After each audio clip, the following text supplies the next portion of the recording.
That's why I love New Hampshire. You go on CNN, you don't get that question. Or Fox or any of the stations. This is really what the presidency needs to be about. We have these problems that are lingering. Someone needs to step up, forge consensus to solve it.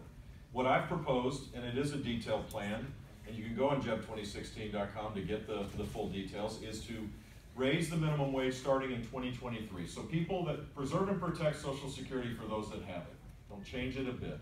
And for those that are about to have it, up till 2023. But from that day forward, for every year, you would increase the retirement age and early retirement age by a month.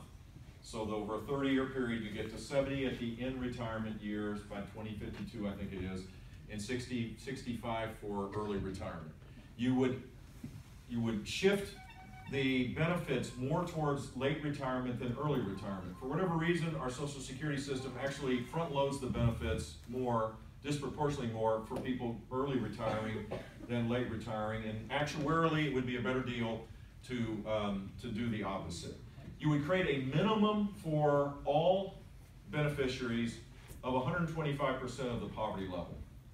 Today it's 80%, and increasingly, sadly, our savings rate is so abysmal that this is not a supplemental retirement system anymore. It is a principal source of retirement for a lot of people.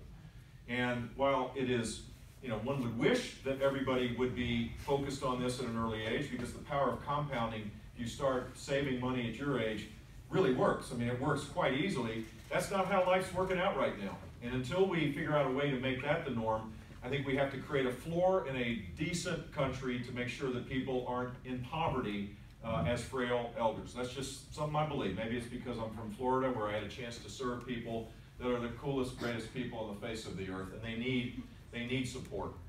And then we would lower the benefits for the highest income. And you do those things and calculate benefits in a slightly different way, and you end up with an actuarially sound system. That's the short form version of this. So how do you do it? Well, first of all, you got to make the case that denial is not a river in Africa. You know what I'm saying? Denial is a human instinct to avoid the need to fix things or to solve the problem. We can't be in denial. You can't create your own set of facts about this. It's just not real. When Bernie Sanders says we can just tax somebody and solve this, he's just not telling you the truth. And Hillary Clinton, is not telling you the truth about anything. I mean, that's just not the way she rolls. So she's got to go make the case that we have to do something. And if someone has a better idea than what I just described, fine. Let's hear it.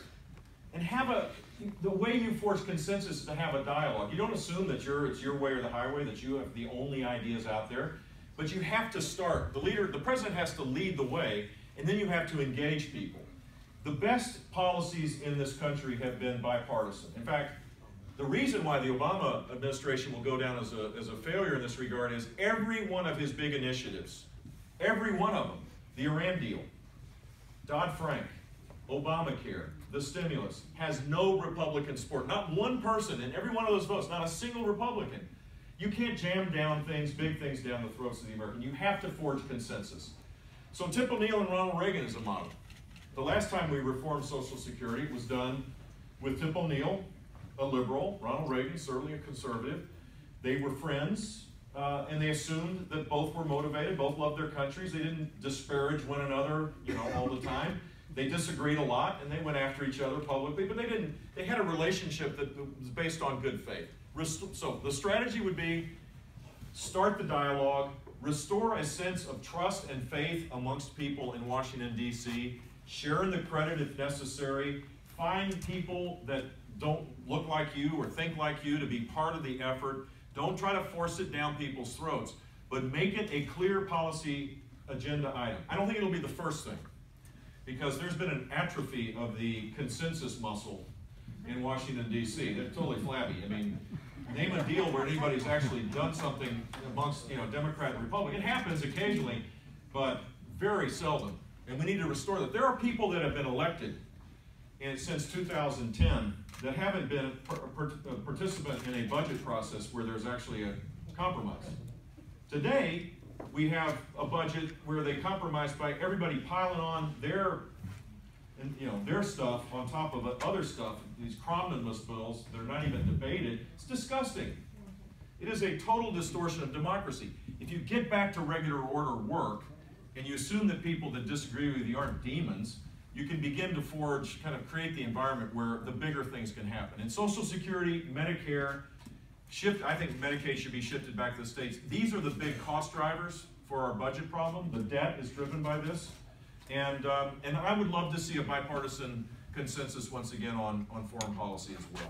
I think we desperately need it.